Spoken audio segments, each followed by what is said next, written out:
Bom dia a todos. Vamos iniciar a audiência pública da Comissão de Política Urbana, Meio Ambiente e Defesa dos Direitos dos Consumidores de Serviços Públicos e da Comissão de Obras e Administração Pública, com a finalidade de debater o projeto de lei complementar número 08/2024, que dispõe sobre a alteração da lei complementar número 431, de 17 de janeiro de 2024, e que institui o Plano Diretor do município de Osasco. E também o projeto de lei complementar 09/2024, que estabelece o zoneamento municipal e disciplina uso, ocupação e parcelamento do solo urbano do município de Osasco, ambos de autoria do Executivo Municipal, conforme ofício número 02/2024, de 6 de setembro de 2024. Convido nesse momento o nobre vereador Joel para secretariar os trabalhos. Informo que esta audiência está sendo gravada pela TV Câmara Osasco e estará disponível pelo site osasco.sp.leg.br e pelas redes sociais Facebook e YouTube. Os participantes munícipes e todos que estão nos acompanhando poderão fazer perguntas, sugestões e demais manifestações pertinentes ao tema desta audiência pública pelo site osasco.sp.leg.br, que clicando no banner de divulgação desta audiência pública, preenchendo um formulário. Para quem está presente aqui no céu, no momento oportuno será disponibilizado um formulário pela nossa assessoria. Gostaria de, nesse momento, convidar e já anunciar aqui, fazendo parte da mesa diretora dos trabalhos, as seguintes autoridades: nosso presidente da Câmara Municipal, nobre vereador Carmônio Bastos, vereador Joel secretariando, senhor Marcos Pierani, secretário de Planejamento e Gestão, senhor Juliano Duarte Vieira, secretário executivo de Projetos e Cidades, senhor André Piovan, arquiteto e urbanista da Secretaria de Planejamento e Gestão da Prefeitura do município de Osasco. Quero, nesse momento, solicitar ao senhor secretário anunciar também, desculpa, a presença na mesa da nobre vereadora Juliana Curvelo.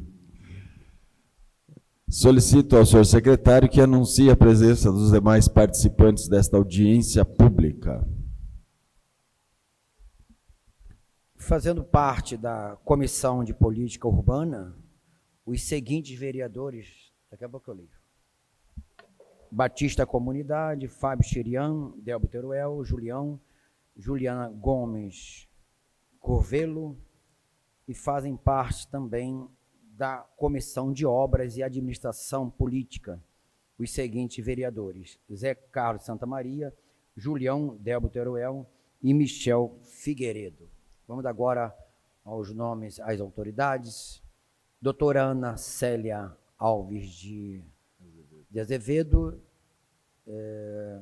Comissão de Meio Ambiente da OAB, Dona Ida Barzan, da OAB, administradora da Comissão de Meio Ambiente de Osasco.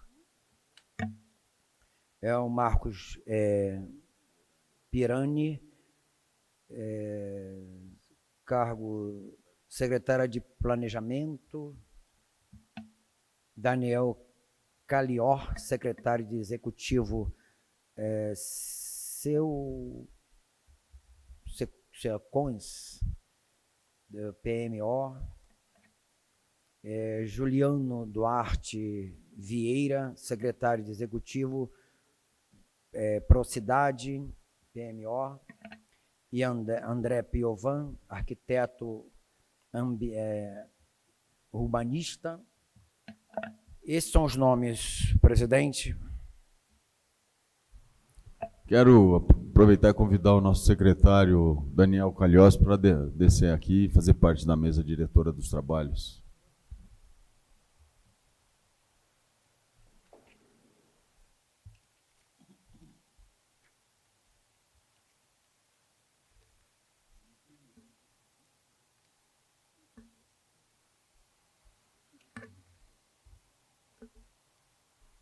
Quero solicitar agora ao senhor secretário que faça a leitura do ofício número 2/2024 da Comissão de Política Urbana, em conjunto com a Comissão de Obras e Administração Pública, e ofícios de justificativa de ausência.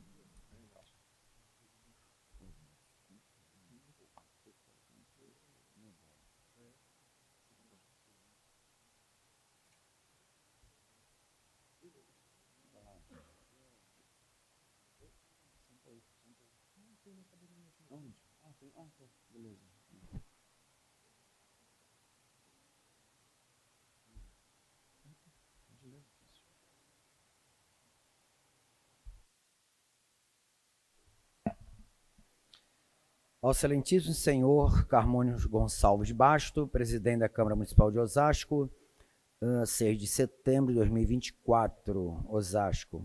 Audiência pública.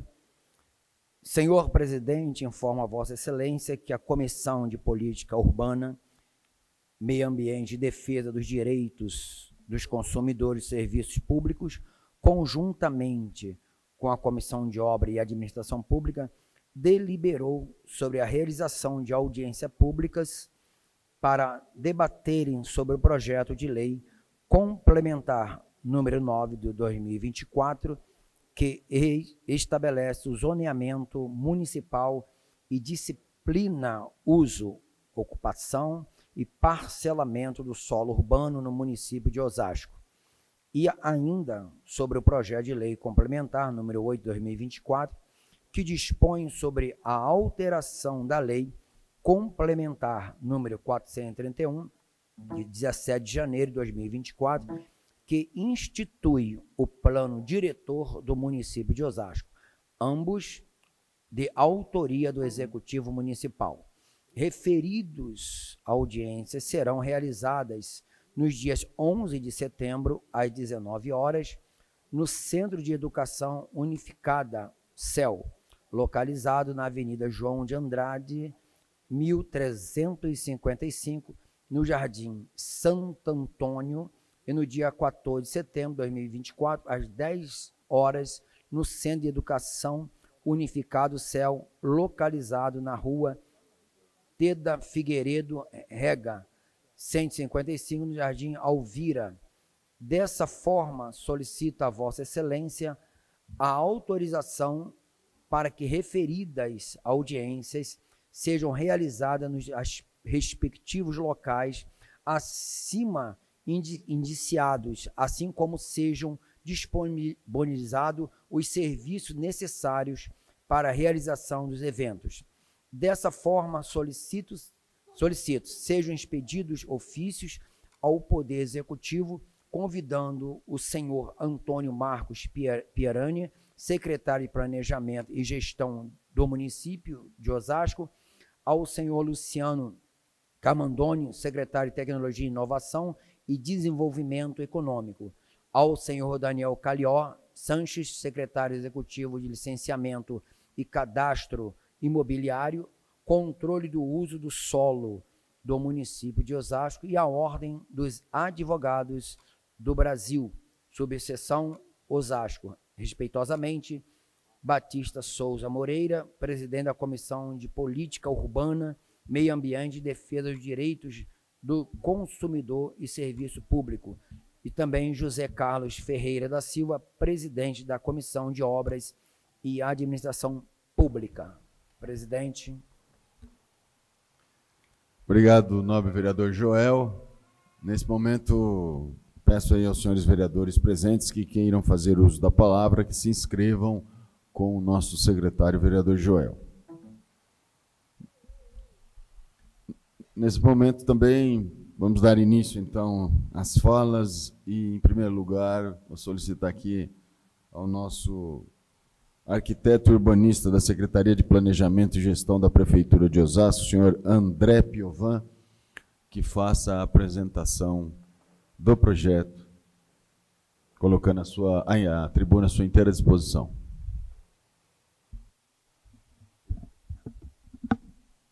Bom dia. Hoje trataremos, sobre a lei de zoneamento. Começarei falando Deixa eu só ler. Da participação pública que houve. Fizemos uma ampla participação pública com audiências, fizemos comunicados com mais de 300 faixas, 10 horas de carros de som, SMS via 156 dos celulares, e buscamos atender dentro com acompanhamento da sociedade organizadas, reuniões, associações determinadas para que a gente pudesse escrever a minuta. Foram colocados cartazes nos comércios, né, e explicado para cada pessoa, o proprietário, o destinado do balcão, para que fizesse e explicasse o que seria a audiência pública e fizesse o chamamento. Então foram divulgados e colocados, né, mais de 250 cartazes, somando uma participação, né, de mais de 300 participações, 12 horas de debate, mais de 400 questionamentos e contribuições dos munícipes. Nós temos o Departamento do Governo Aberto, onde a gente, né, faz toda essa parte de gestão de participação pública. Então, outras leis, como lei orçamentária, elas são tratadas e são abertas ao público e aos munícipes através do governo aberto. Qualquer participação que venham a querer ter, a gente aqui traz o e-mail de contato ou o telefone, o WhatsApp, para qualquer sugestão, reclamação, elogio ou determinada contribuição conforme a lei e departamento. Dentro dos nossos objetivos principais na atualização da lei de zoneamento foi principalmente a simplificação. A gente tinha uma determinação muito grande de zoneamentos atuais. Isso, para quem não está habituado a fazer projeto, participação ou organização territorial, trazia uma dificuldade. A gente queria garantir a diversidade dos usos urbanos no território, entender o desenvolvimento da cidade, o quanto ele se atualizou, o quanto que a cidade vem progredindo e transformou-se, né, da característica industrial para uma característica de comércio, serviço, permanência de residências. Buscamos o respeito à característica morfológica, né, dentro de cada bairro. Então, a gente somos uma cidade ainda muito nova, mas que ainda segue a sua cultura e respeito aos moradores. Então, tudo que a gente buscamos, estamos ainda para a previsão da segunda geração de moradores, né, das edificações. Então, que respeitem as características de um bairro residencial, respeitem se ele tem uma característica comercial, se está ocorrendo essa transição, faixa etária, determinação, especificação e localização, para que seja permanente, né, as pessoas e os moradores e historicamente familiar permaneçam nos bairros.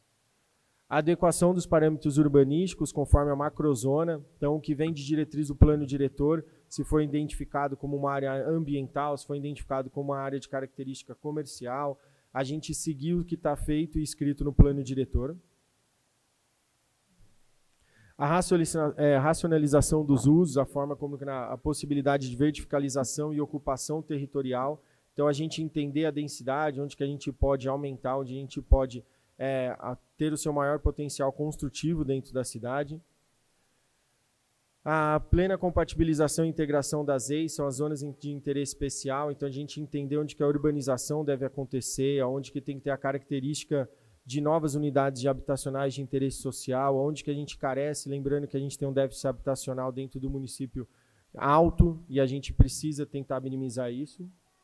E espaço reservado ao desenvolvimento econômico do município. Então, a gente entender essa nova característica de mudança, como eu disse, éramos, né, muito demarcadas dentro, quando a zona periférica de São Paulo, como uma área industrial, e a gente entender que hoje a gente já tem uma característica econômica diferente.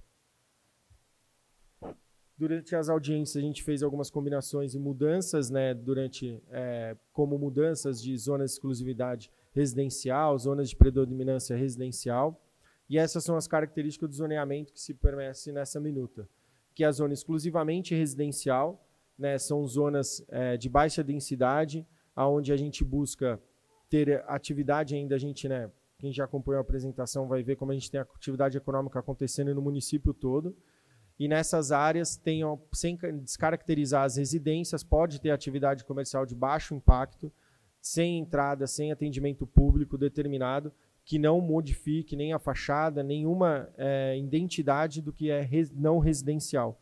Então, permanece a residência, porém só como se fosse o trabalho home office.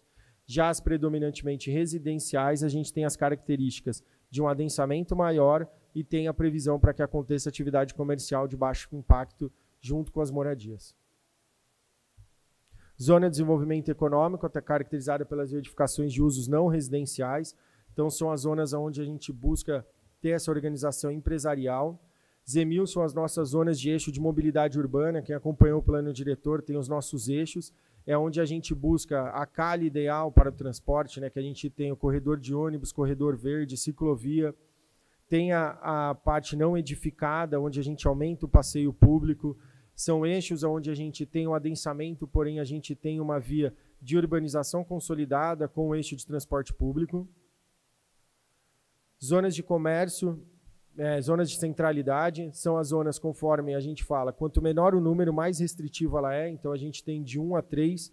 Então, quanto menor o numeral, mais restritiva ela é. Então, a gente tem a zona de centralidade 1, 2 e 3, é onde a gente diminui a distância, né, para dentro da área residencial ou para a área de comércio ou numa setor empresarial, que a gente tem o comércio e o serviço de âmbito local.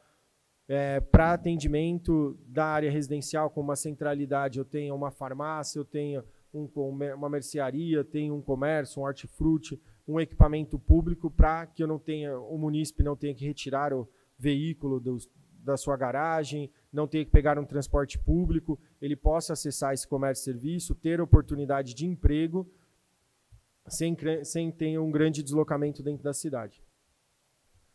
As EIs são as nossas zonas especiais de interesse social, então a 1 que é destinada obrigatoriamente para habitação de interesse social, e as demais a gente vai caracterizando por zonas que eu posso ter equipamentos públicos. Então a gente tem a 1, a 2, a 3 e a 4. A zona especial de preservação ambiental, então são zonas como nossos parques demarcados na zona norte e sul estaduais, onde elas são preservadas e não há alteração. Zona especial de preservação ambiental 1, que é caracterizada como a presença de maciço arbóreo significativo, então são áreas, ilhas verdes que a gente tem dentro do município, elas têm que ser preservadas. Pode ser ocupada como área de lazer, pode ser ocupada como um parque, praças determinadas. ZEPAM 2, Zona Especial de Interesse Social, onde a gente tem já a utilização dessa zona ambiental, mas pode ter um poder econômico, pode ter uma relação entre a sustentabilidade, a economia e a preservação. Zona Especial de Proteção Ambiental 2A, que é a zona demarcada, a única parte onde a gente tem no Adalgisa, é a parte do campo de golfe, onde há uma determinação jurídica para que se mantenham os mesmos parâmetros de 1978 na nossa lei atual de zoneamento, e a Zona Especial de Preservação Ambiental A3, que são áreas verdes cujo objetivo é principalmente a permeabilidade do solo. Então, é canteiro central, ilhas determinadas, equipamentos públicos. Nossa Zona Especial de Recuperação Ambiental, essa é uma determinação nova nossa do zoneamento, são áreas que eram para ser preservadas, porém não houve a sua fiscalização, o acompanhamento, e elas acabaram ocorrendo uma ocupação irregular, e a gente tem que recuperar, como se fosse a margem do Rio Tietê, a gente tem que recuperar essa área ambiental, porque ela é de suma importância. Então, a gente preserva, a gente não pode impedir o que está construído, mas a gente impede para que nada se altere. Qualquer determinação, reforma ou pedido que for solicitado nessa área tem que seguir os parâmetros para a recuperação ambiental. Zona de ocupação especial são áreas determinadas onde a gente tem que ter um olhar diferente, como a área da Unifesp, que a gente tem uma universidade acontecendo, ela traz um grande polo gerador de tráfego em relação ao seu ao redor, e a gente tem que ter uma atenção, porque é uma determinada área do município específica, então ela acaba tendo um olhar especial.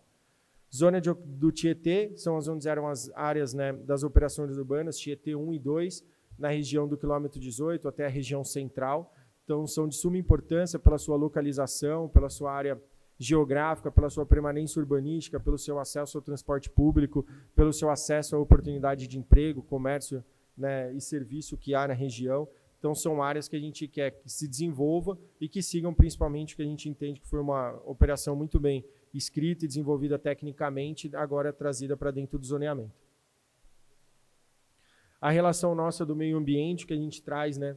Hoje, Osasco tem uma área urbanizada, né, dentro dos quase nossos 65 km², 60 km² são urbanizados, então a gente tem uma grande área consolidada.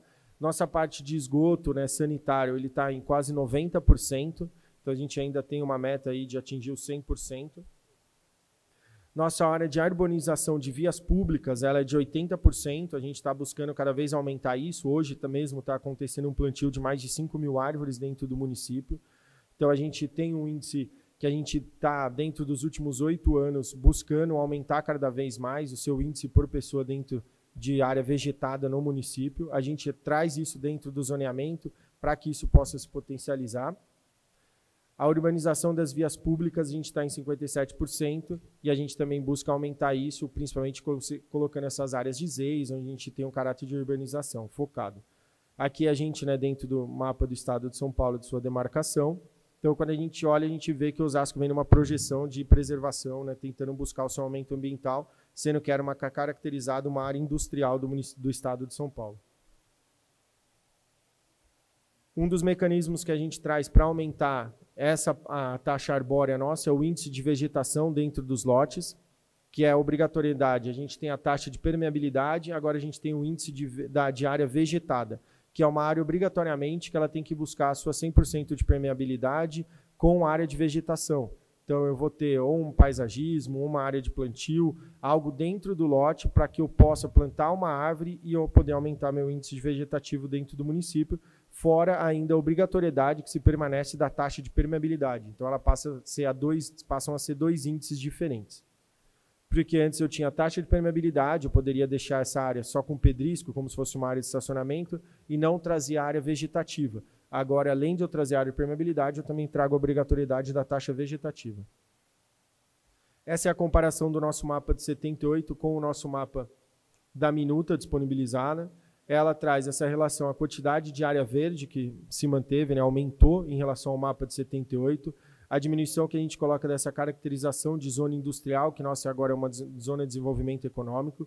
Essa linha roxa que a gente traz são os eixos de conexão norte, sul, leste, oeste, são os nossos eixos de mobilidade. A organização da padronização da parte amarela ainda se mantém como as nossas áreas residenciais e os nossos parques estaduais nas extremidades.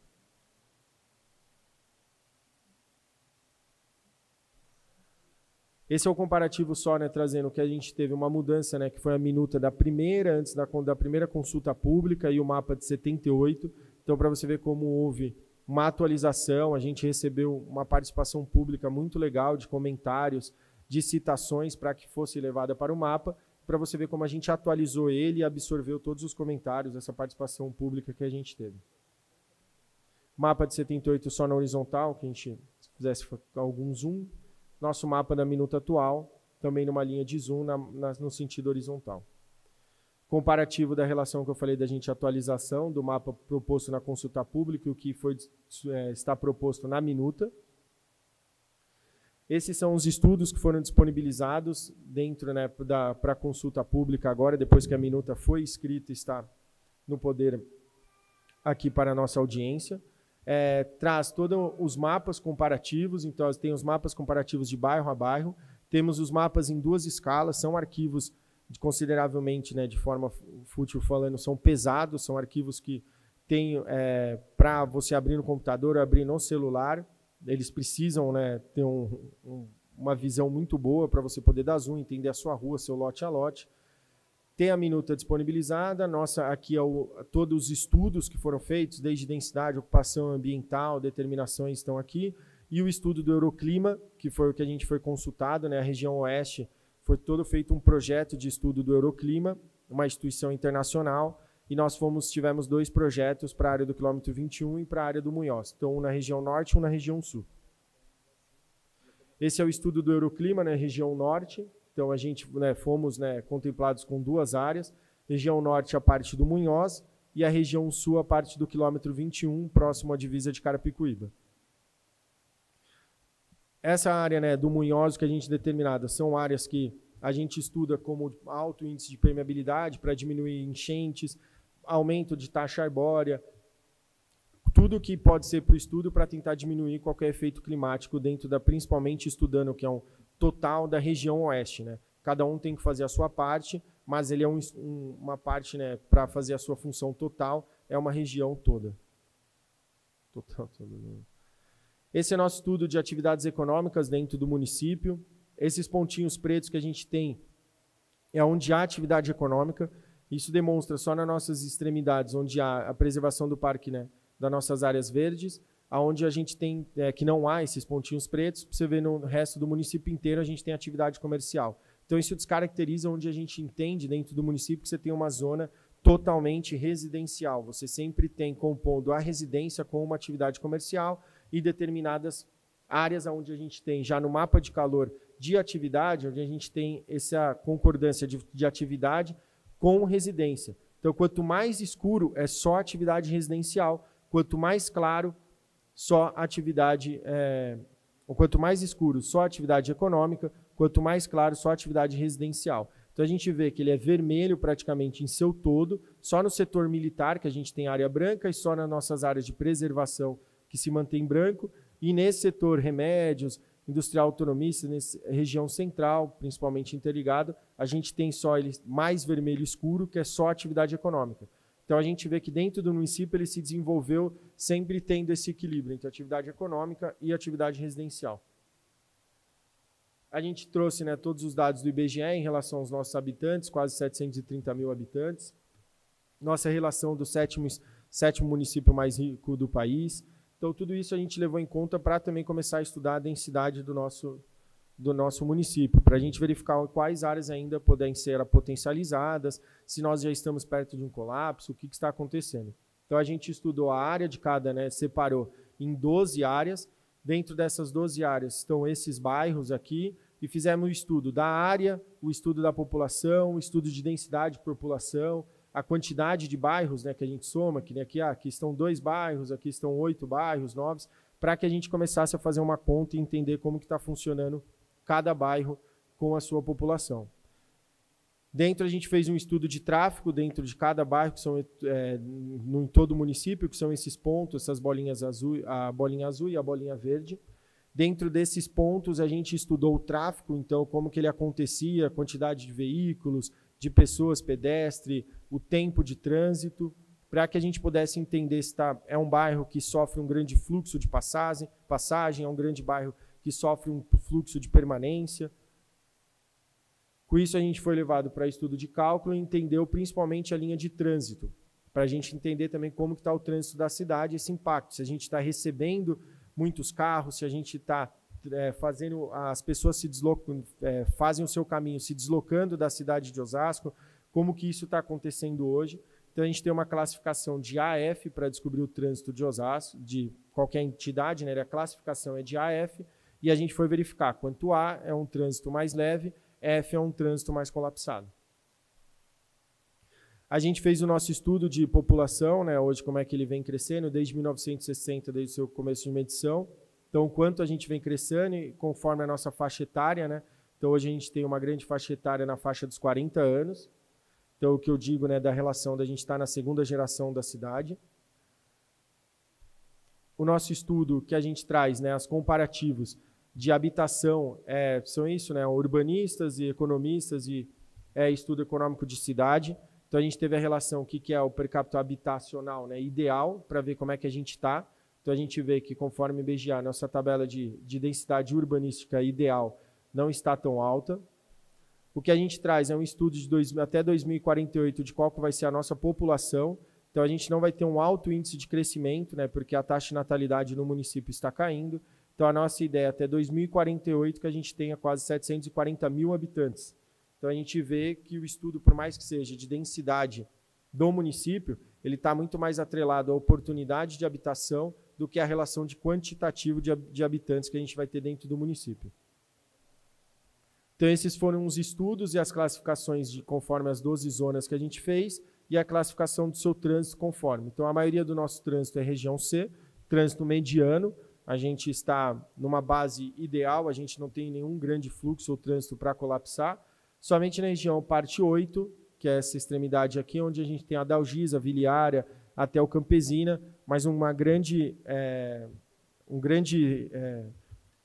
índice que atrapalha nosso, esse é o polo gerador de tráfego Bradesco, que ele é um grande polo gerador de deslocamento, então as pessoas têm que ir até lá para trabalhar, a gente tem uma escola de grande fluxo, a gente na região tem muito comércio e serviço, e a gente tem uma baixa densidade, então a gente tem uma grande geração de fluxo na região, mas atrelada a uma baixa densidade. Então, a gente tem que tentar achar o equilíbrio para diminuir o deslocamento. Então, a gente traz essa relação de estudos, né? o que a gente coloca como foi a região a colapsar. A gente fez o estudo dessa zona, né, a quantidade de bairros, sim, Campesina, Adalgisa, Vila Yara, Cidade de Deus e Umuarama, para entender que a densidade de lá é baixa. Então, a gente tem um grande deslocamento para a área. Feito isso, a gente foi verificando, se a gente pega um final de semana onde a gente tem menos deslocamento para a área, você vai ver que os índices de estacionamento, de tráfego e trânsito diminuem. Então, a gente precisa entender o que está acontecendo com aquele trecho para que a gente diminua esse trânsito na área, sendo isso uma área de adensamento, para que as pessoas, menos pessoas se desloquem e já estejam próximo aos seus afazeres, o que necessita estar naquele bairro. Então, essa é a nossa relação de classificação, conforme a EB no Campesina, né? Então, a densidade, classificado como A, abaixo, o atraso como B, velocidade C. Então, a gente vê que a relação do atraso é pela quantidade grande de fluxo, mas a nossa densidade é baixa. Então, porque tem poucos moradores e maior geração de fluxo. Relação só de comparativos de bairro, como se fosse o Adalgisa, só trazendo algumas coisas que a gente traz. Você vê que era uma área totalmente classificada como residencial e área ambiental. Se mantém a área ambiental totalmente, não há modificação, pelo contrário, a gente aumenta alguns trechos. Só que a gente traz a zona de comércio de centralidades, que é quando a gente tem comércio e serviço, que são uma única via principal, onde a gente vai ter esse comércio de âmbito local, não é varejista, não é determinado para que venham pessoas de outros bairros consumir, sim é para atender os moradores próximos, para que eles não tenham que se deslocar para outras regiões, gerando também isso, mais trânsito, mais tempo, percorrer grandes distâncias. Então, isso caracteriza pela City Buçocaba, também são só exemplos porque eram zonas classificadas totalmente residenciais. Continental, o quanto que a gente aumenta a nossa área de preservação ambiental. Vila dos Remédios, onde teve uma modificação, onde era caracterizado principalmente como zona industrial, passa a ser a zona empresarial, onde a gente se desenvolve para comércios de área, galpões de áreas logística, outros tipos de empresas, principalmente de tecnologia. A gente vê Osasco como está se tornando um grande protagonista na região de tecnologia. Somos o Oz Valley, então a gente tem essa determinação e trazer essas empresas para cá e para que elas se permaneçam aqui na região. Vila Yara também, a mesma coisa, a gente se mantém, zona residencial, tínhamos um trecho de zona de comércio e serviço, passa-se a ser as zonas de centralidades. Trazemos o Z1000, que é o eixo de mobilidade urbana para essa região também. Dentro disso, o que a gente faz é uma revogação dentro do plano diretor, que já estava determinado, da lei de HIS e HMP. Ela é totalmente feita sob a lei federal 14620, de 13 de julho de 2023, recente, que é a lei Minha Casa e Minha Vida. Essa que traz os parâmetros para que a gente coloque dentro do município o HIS e o HMP. Então, Minha Casa e Minha Vida. Quais que são os objetivos? Reduzir a desigualdade social e regionais do país. Então, para que tenha oportunidade da unidade habitacional em qualquer amplitude econômica do munícipe. Promover a melhoria das moradias, então a gente tem uma moradia digna em área urbanizada, com saneamento básico, sem risco, não estar em área de risco, qualquer problema que pode causar, e trazer uma moradia digna. Dentro de alguns outros parâmetros, como fortalecer o acesso à infraestrutura e equipamentos públicos, então é muito importante, que é o que a gente coloca na lei de zoneamento, o HIS e o HMP ele pode ser feito no município todo, para que a gente não se caracterize regiões só como HIS. Para que ele aconteça onde eu tenha centralidade, que ele aconteça onde eu tenho eixo de mobilidade urbana, para que ele aconteça em regiões onde a gente tem poderes aquisitivos por maior, para que tenha essa miscigenação. Então, ele acontece no município todo e pode se envolver no território, não ter uma exclusividade de região. A gente traz o estudo econômico do nosso diagnóstico do plano diretor, diagnóstico da cidade, que é bem legal, onde a gente tem as demarcações no nosso mapa conforme a faixa de renda dentro do município. Então, a gente tem de 0 a 3 salários mínimos, que é a manchinha mais clara, esse marronzinho mais claro. Temos de 3 a 6 salários mínimos, que é onde a gente tem essa manchinha mais escura aqui. Então, você vê que é uma grande parte, maioria do município. De 9 a 12 salários mínimos, que é essa parte, esse verdinho, mais ameno, e o verde mais escuro, que é onde a gente tem acima de 12 salários mínimos. Então, quando a gente começa a entender do que traz a diretriz de faixa econômica, de renda, dentro, conforme a lei Minha Casa e Minha Vida, ela traz esses parâmetros que são os mesmos parâmetros que estão na nossa lei de HIS e HMP, que é de faixa urbana 1, que é desenvolvida pelo poder público, que é o HIS de faixa 1, que ele vai de um salário de renda bruta familiar. Então, quando a gente fala de renda bruta familiar, a gente está falando que é a composição dos seus companheiros e dos seus filhos. Então, é a renda toda, não é a renda de uma pessoa só. Ela é de R$ 2.640, né, a renda bruta familiar até. Então, a gente busca, porque tem que ser atrelado também ao financiamento do banco, ele só pode comprometer até 30% da sua faixa de renda. Então, a faixa 1 ela é principalmente desenvolvida pelo poder público. E como que a gente desenvolve isso? Através de outorga, através do fundo habitacional, onde é destinado, quando a gente tem a área, né, do aumento do potencial construtivo, 50% obrigatoriamente para o fundo habitacional, para que principalmente seja desenvolvido faixa de habitação de interesse social na faixa 1. Faixa 2, já temos a iniciativa, né, da construção da iniciativa privada. Temos a faixa de renda familiar R$ 2.640 a R$ 4.400. A gente já, hoje, o salário mínimo está em R$ 1.412, então a gente já começa a atender praticamente o município todo, né, que é essa parte do marrom mais escuro. Então a gente está trazendo oportunidade de compra, que é a busca hoje, né, de qualquer pessoa, que é obter a sua moradia, a sua dignidade de ter a sua própria habitação. Então, a gente disponibiliza isso já a partir da faixa de urbana 2, que é o HIS de faixa 2, então, através principalmente da renda, né? Isso atrela que a construtora vende e produz tanto o seu valor de unidade habitacional, sua parte de financiamento, a faixa de renda bruta familiar, isso aqui, tendo que a gente vê alguns benefícios posteriores que a lei já obriga o município a dar aos construtores.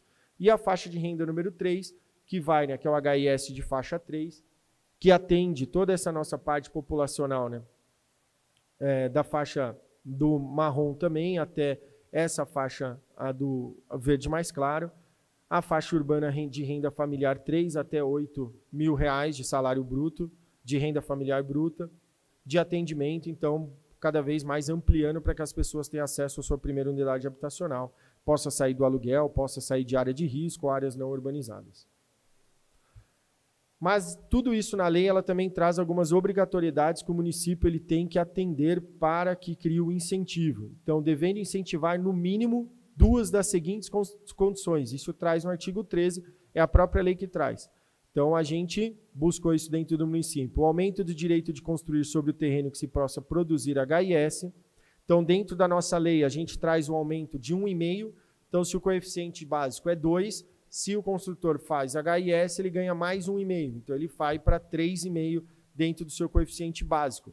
Isso, a própria lei determina como uma forma de incentivo. A gente tem o aumento do direito de construir sobre o terreno que produzir HIS por meio de gabarito. Osasco, hoje, pela sua ligação geográfica, a gente não tem uma grande imposição sobre a altura ou qualquer impacto em relação a gabarito. Diminuição da exigência de vagas de estacionamento dentro dos condomínios. Então, o que a gente traz é um estudo onde, se a construtora ela abdica de áreas sem estacionamento, menos área construída, unidade habitacional mais barata, unidade habitacional, custo de construção mais barato, a gente faz com que a pessoa tenha acesso, né, para ter a sua primeira habitação, pois o empreendimento fica mais barato. Dessa forma, a gente consolidou que nos eixos de mobilidade urbana, que é onde a gente tem o ZMIL, que é onde a gente tem transporte público consolidado, que de forma de HIS são áreas que podem ser determinadas sem vagas, em outras áreas do município já não, porque a gente não tem ainda um transporte público consolidado. Mas também é uma forma de incentivo que a gente dá para que a unidade habitacional fique mais barata e fique de maior acesso. Isenção da taxa de outorga do direito de construir, flexibilização na legislação urbanística municipal. Agradeço a participação de todos que vieram até aqui, todas as audiências. Agradeço a todos os vereadores por sempre nos receberem, entender e comparecer, né, a toda a comissão de urbanismo.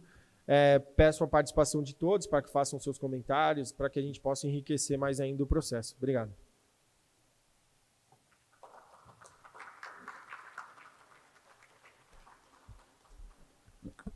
Muito bem, após a exposição do André Piovan, quero agora convidar para que faça uso da palavra a doutora Ana Célia Alves de Azevedo, presidente da Comissão do Meio Ambiente da 56ª Subseção Osasco da OAB.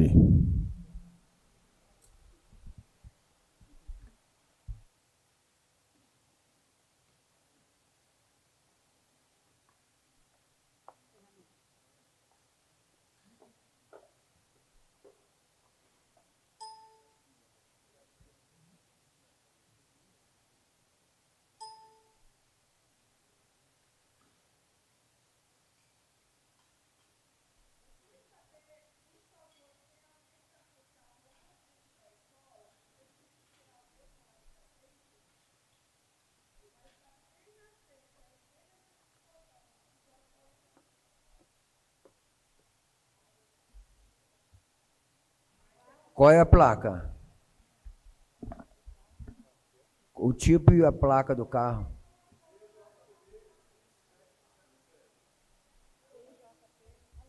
Qual que é a placa?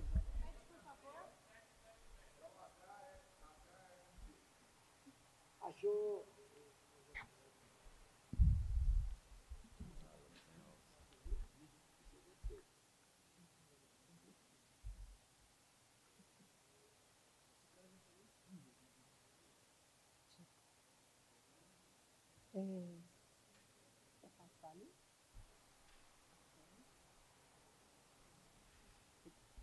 Tudo certo aí? Tudo bem? Sim. Bom dia a todos. Bom dia. Quero agradecer aqui pelo convite mais uma vez, desse espaço de fala para a OAB. Agradecer aqui, cumprimentar a todos da mesa, na pessoa do presidente que hoje preside essa sessão, Teruel, e cumprimentar a todos, secretários, diretores, enfim.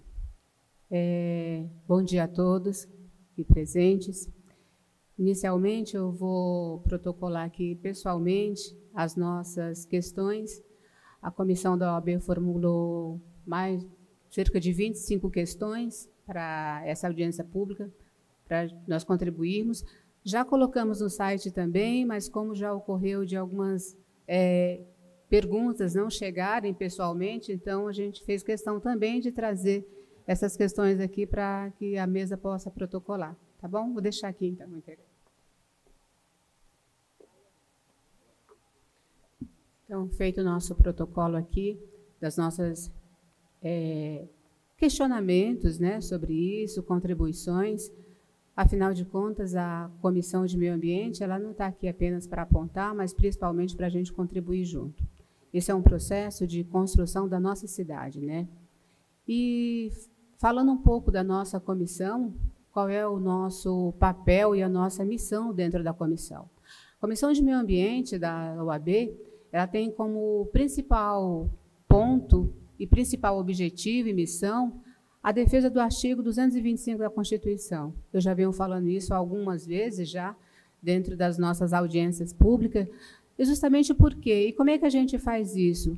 Zelando justamente pelas leis que se referem à questão ambiental, às políticas públicas, e essa é uma das principais normas que nós temos, além do que nós estudamos do plano diretor, que nós também participamos ativamente, a lei de zoneamento. Porque a lei de zoneamento é, de fato, uma norma que ela vai tratar justamente, discutir sobre as garantias e o direito das pessoas à cidade. A cidade é um direito garantido constitucional, né? E é proporcionando a diversidade do uso, da disponibilidade, dos espaços verdes e qualidade na relação entre espaços públicos e privados. Quando a gente fala, por exemplo, a respeito foi questionado aqui, a comissão ela não está só defendendo a arborização e a permeabilidade em árvore, nós estamos defendendo o direito das pessoas, de todas as pessoas que habitam e vão habitar este planeta. Então, quando de repente também nós defendemos a habitação também para as pessoas, porque as pessoas morem dignamente, né? Porque nós queremos que toda a população ela viva dignamente, porque o meio ambiente que nós estamos defendendo hoje aqui é uma das formas meio ambiente urbano, né? Como também já falei em outras ocasiões, o meio ambiente ele não é formado só pelo meio ambiente natural, ele é formado pelo ambiente cultural, pelo ambiente do trabalho e pelo ambiente urbano artificial, que é o que nós estamos discutindo aqui. Então, nós estamos discutindo, sim, outros direitos que não apenas plantar e apenas esverdear a cidade. Porque a comissão fica se preocupando com plantar, mas não é plantar. É muito mais do que isso. É defender as presentes e futuras gerações. Isso faz parte da cidade. Isso faz parte. Nós estamos vivendo em tempos de mudanças climáticas que afetam todas as pessoas. E nós temos o chamado, para quem não conhece, ao termo racismo ambiental, de que essas mudanças climáticas elevadas, seja ela a secas extremas, chega ela a chuvas torrenciais, elas vão afetar principalmente as pessoas que moram em áreas de riscos, as pessoas mais vulneráveis. Então, aqui também nós estamos defendendo esses direitos que são dessas pessoas mais vulneráveis. Então, é isso que a gente quer deixar muito claro, que a Comissão de Meio Ambiente, ela defende a cidade como um todo. Defendemos todas as pessoas, presentes e futuras gerações. Eu defendo o direito do meu neto aqui, que tem 3 anos de idade, Arthur. Esse é um direito que eu defendo dele. Eu estou aqui, eu acho que eu defendo também o direito dos filhos de vocês e de todos que estão aqui. Então, partindo desse princípio, né, e até olhando os estudos, como eu já comentei na última reunião, partindo dos estudos que foram trazidos por nós, e um dos estudos ele fala o seguinte: é impossível definir uma densidade demográfica ideal, porque a densidade urbana depende de fatores de planejamento urbano, de políticas habitacionais e percepção cultural sobre a densidade. Aqui foi falado que agora, nesse momento, foi falado que se respeita a diversidade das pessoas, dos moradores. E aqui não é a questão de defender somente, você vai defender determinado bairro, não. O Jardim Alzija, por exemplo, os moradores pediram que se mantivessem a cidade como unifamiliar.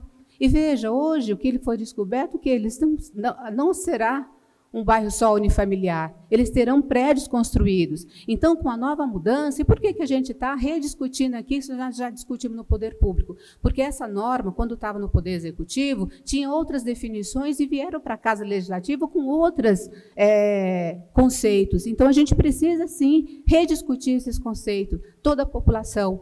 É uma pena que a população ela realmente não está aqui e ficamos só nesse embate comissão e poder público, mas eu acho que a gente se ajuda. Uma coisa que eu quero ressaltar aqui, que não existe nada pessoal, ao contrário, as pessoas que fizeram o plano, sim, são pessoas que têm o seu gabarito, que fizeram aí o seu trabalho, mas aqui é para nós contestarmos, é para nós discutirmos e nós construirmos essa cidade juntos, né? Então, por isso que nós estamos trazendo aqui também, principalmente para essa audiência de hoje, alguns pontos que nós vamos levar dentro do nosso trabalho a respeito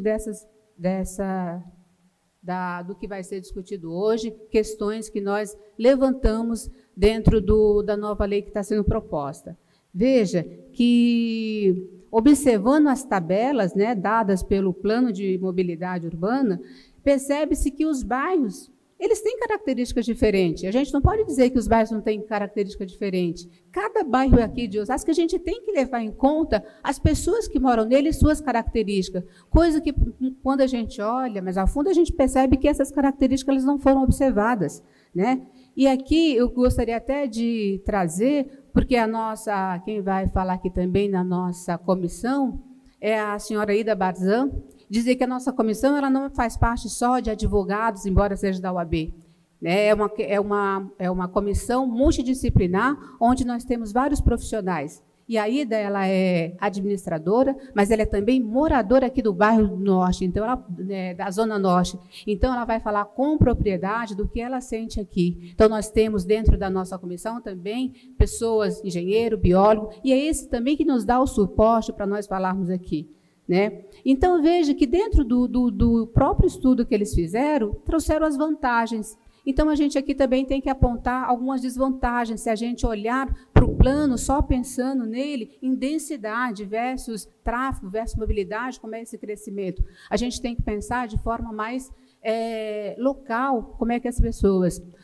Eu vim para a região norte, porque eu moro numa outra região central, e eu falei assim, eu percebo como a cidade realmente ela foi construída de forma desordenada. Só que a gente também não pode, em 3 meses que a área foi construída, ela simplesmente ser modificada. Ela precisa de um debate muito mais acalorado, ela precisa de um debate muito maior, muito mais audiências para a gente poder definir sobre isso, definir exatamente os pontos da cidade que aqui serão levantados.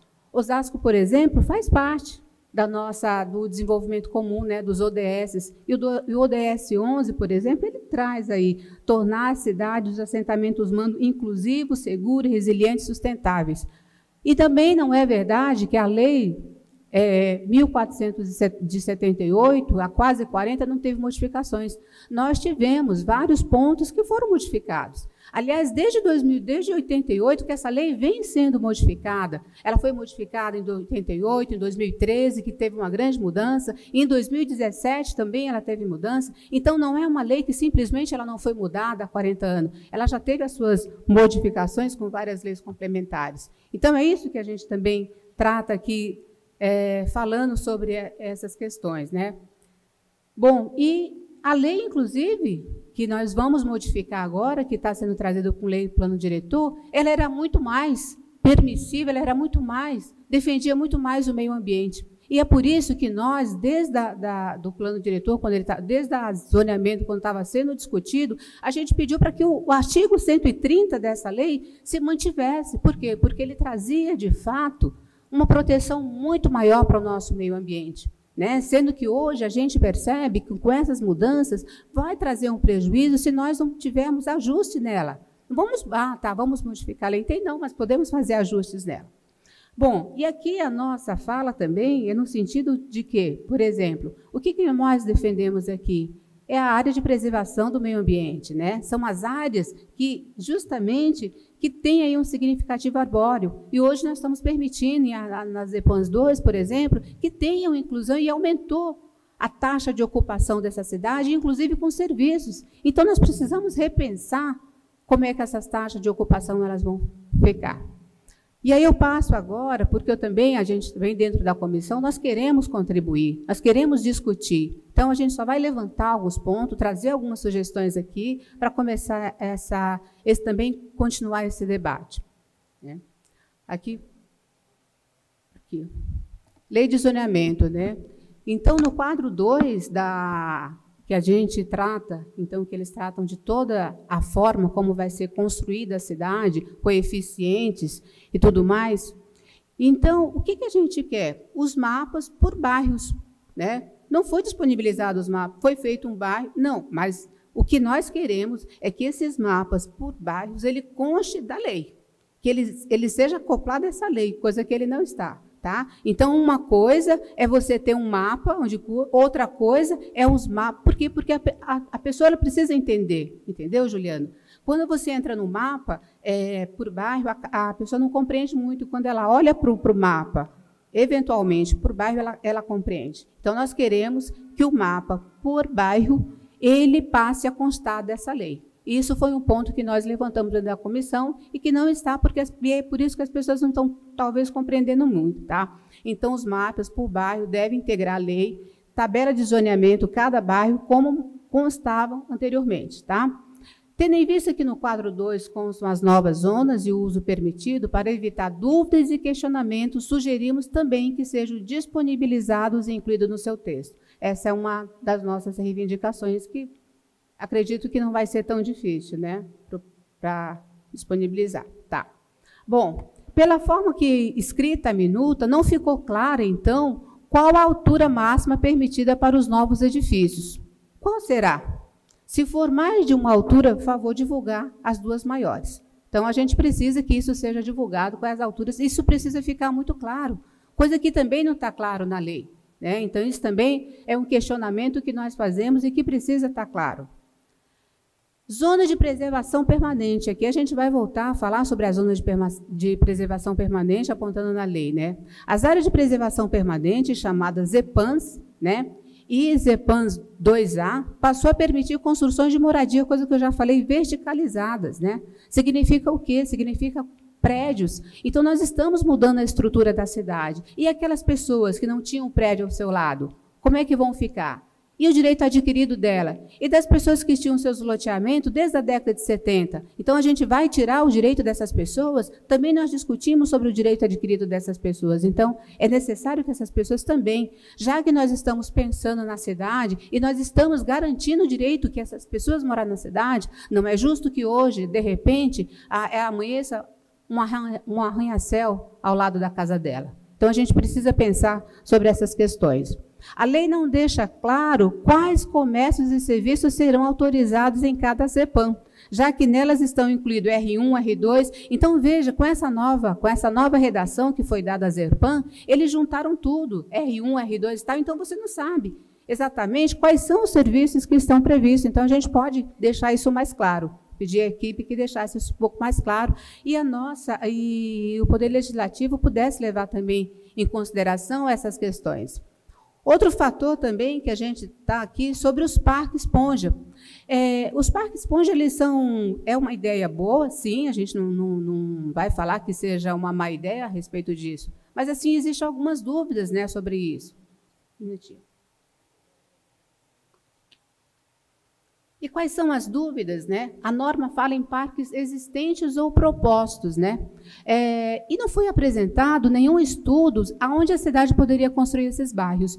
E outra coisa, gente, se nós formos tratar os nossos parques que nós temos como parque esponja, nós vamos ter que fazer uma mudança radical, eles vão ter que passar por uma mudança muito radical, né? Com bioares, eu acho, não sei se eu falei certo, acho que os engenheiros aqui sabem, mas vai ter que passar por uma reforma muito grande, talvez isso fique muito caro. Então, era preciso que as pessoas já soubessem, ou já soubessem onde vão ficar, né, esses parques esponja. A cidade precisa ser esclarecida onde ficarão esses parques esponjas. Né? E no artigo 17, ele diz o seguinte: parques esponjas poderão ser implantados nas áreas verdes públicas ou privadas. Assim a gente pergunta, né? Parques existentes já são considerados parques esponjas, e aí o que eu já comentei. O plano diretor, publicado em janeiro de janeiro deste ano, né, que é a lei também que hoje está sendo modificada, e a proposta da lei de zoneamento, prevê a expansão de parques públicos, praças e arborização municipal como um todo. Mas isso ficará em letra morta ou se for discutido e inserido na nova lei de zoneamento? Como é que a gente vai... Isso não está claro também. Então, nós precisamos de uma norma clara e que diga, de fato, onde esses parques poderão ser construídos, porque senão a gente vai ficar na lei somente. Tá? Então, a nossa sugestão, né? Gostaríamos que os vereadores aqui presentes, todos os vereadores da Casa, inserissem nessa proposta de lei de mecanismo de garantir e efetivação dessa expansão e criação dos parques. Acho que para garantir nessa norma. Outra coisa, quais foram os estudos sobre a regulação específica para limite máximo de tolerância para a poluição do ar? Nós não trouxemos nessa lei qualquer tipo de, pelo menos eu não vi, aí me corrijam aqui, quais são a poluição do ar. Nós temos hoje notícias que Osasco é a segunda pior cidade em termos de poluição. O que se traz para a poluição do ar? Porque a poluição nós temos várias, não só a poluição sonora, que foi discutido, como está, nós temos a poluição, mas nós temos principalmente a poluição do ar, que está morrendo, que afeta muito a saúde das pessoas, né? Então, autorizar o construir prédios mais altos e colocar mais veículos nas ruas não é uma fonte geradora de poluição do ar? Essa é outra questão que a gente faz, né? Não há na lei nenhum ponto de que garanta a contrapartida para diminuir a poluição do ar. Tem? Sugestão: realização de estudo para minimizar a poluição do ar. A lei trata sobre compensações, né? Mas não está claro também onde e como serão realizadas. Eu olhei a lei várias vezes, estou lendo ela, e nós não vemos, identificamos as compensações de forma clara. Onde serão compensados? Que tipo de compensação? E nem informa também qual a lei que tratará das compensações. Sugestão: os loteamentos industriais não precisam destinar um percentual para os espaços verdes. Vejam que os loteamentos industriais aqui não há nenhum tipo de determinação para que eles tenham uma área verde. Então, ok, então a gente vai... Então, o que a gente pode fazer? Faça uma compensação ambiental, já que não querem disponibilizar a área verde, minimamente isso. Nós precisamos ter que as áreas industriais elas também se comprometam com a cidade, com essa reurbanização. Sobre os loteamentos industriais, nós já falamos, então, os loteamentos industriais não precisam destinar percentual para os espaços verdes, que os terrenos, então, passem a ter o percentual de permeável e vegetado, ou realize a compensação ambiental. O artigo 60, por exemplo, da lei, que fala sobre distância entre edificações e verticais, a proposta tem cálculo restrito, pois cria paredões. Isso eu vou deixar para a Ida, que ela vai falar sobre isso, tá? Sugerimos distância mínima de 10 metros entre os prédios. Ela vai abordar bem essa questão. Outra sugestão: como forma de já diminuir o gasto público com aterro sanitário, essa questão dos resíduos sólidos é uma questão que, particularmente, eu tenho estudado, né, dentro da minha área do meu mestrado, Direito difusos e coletivos, que eu fiz. Eu me empenhei bastante com a questão dos resíduos sólidos, né? E aqui vai uma proposta, como já diminui o gasto, de diminuir até o gasto público com aterro sanitário. Sugerimos a inclusão nesta lei da obrigatoriedade da coleta seletiva de resíduos sólidos como condição de concessão das licenças para novos loteamentos e funcionamento dos edifícios residenciais e comerciais. Tá? Já que foram colocados, então, acho que seria uma sugestão. É isso, as nossas sugestões, por enquanto, são essas. Nosso tempo já se esgotou e só agradecer. Agradecer também à doutora Maria José, que é a nossa presidente, e o vice-presidente, doutor Darlan, que nos confiaram aí estarmos representando a UAB. Obrigada a todos.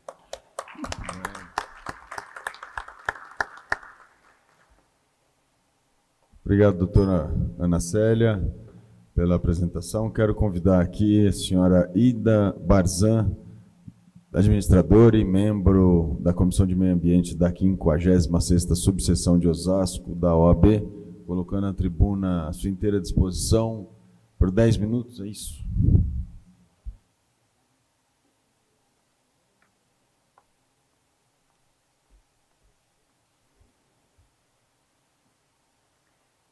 Bom dia a todos, acho que já é boa tarde já, né? A Ana já colocou várias coisas que eu ia colocar aqui, tá? Mais pertinho? Tá. Outra vez, bom dia a todos, tá? A Ana já colocou alguns itens que eu ia colocar, tá? Então, vocês precisam depois esclarecer para nós, tá? No artigo 7, inciso 14 e 15, define ZEPAM, e foi incluído o conceito de comércio e serviço, descaracterizando a zona. Anteriormente, a minuta disponibilizava as classificações, eram mais claras em cada bairro. Inclusive, a gente conseguia... Eu não sou engenheira nem arquiteta, então, eu gostaria de, quando eu lesse a lei, eu acho que todo mundo, caracterizasse o meu bairro aonde... qual é a classificação dele. E aqui vocês mudaram, tá? Então, nós gostaríamos que cada ZEPAM fosse incluídas o conceito adequado, residencial. Vou exemplificar o Jardim Três Montanhas, sou moradora da região norte, tá? O Três Montanhas, nós temos uma parte que é serviços e moradia, e outra parte que é residencial. Não está claro como é que vai ficar aquilo lá. Eu olho o mapa e eu vejo só ZEPAM. E no ZEPAM está lá R1, R2, R3, B1, B2. Isso eu acho que precisa ser mudado, tá bom? Quando vocês classificam também no artigo 7, inciso 16º, está escrito que na ZEPAM 3, centros esportivos farão parte dessa macrozona. Uma coisa que eu tenho ouvido e acompanhado a mídia do município, que foram feitas muitas quadras e centros esportivos com grama sintética. Vocês vão trocar isso? Tá? Porque, senão, ela não vai ser parque esponja nenhuma, ela vai ser simplesmente grama sintética, vai ter que mudar. O artigo 60, eu fiz continha, tá? Diz o seguinte, distância entre edifícios verticalizados. Eu acredito que com esse cálculo que vocês colocaram, H, que é a altura, barra 6, que é divisão, menos 3 é igual à distância máxima de 3 metros. No conceito de edificação, é H menos 6 dividido por 10, mínimo de 3 metros. Tá? O que vai acontecer se nós fizermos essas edificações que já está prevista construções de 4 vezes o terreno? Nós vamos criar paredões absurdamente e que nós vamos ter dificuldade de circulação de ar, vento, nós vamos criar mais ilhas de calor. O município já é o segundo maior município com índice de calor, de poluição também. Então, nós estamos feios na foto, tá? Precisamos mudar. Outra coisa, no quadro 2, na parte de ZEPAM 2, vocês exemplificam que determinam que o terreno vai ter 500 metros, 20 de frente. Então, por um cálculo simples, vai ser 20 por 25. Tá? Aí vocês determinam também que vai ter 15 metros de frente. a um terreno de 25, com 15 metros de frente, vão sobrar só 10 para construir. Como é que fica essa construção? Calculando, daria 200 metros quadrados, mas não dá porque tem que ter 30% de área de permeabilização. Então, eu acho que o cálculo está errado, tá? O jeito que vocês fizeram. Não sei, eu calculei aqui, tá? O recuo de 15. Tá bom. Tá.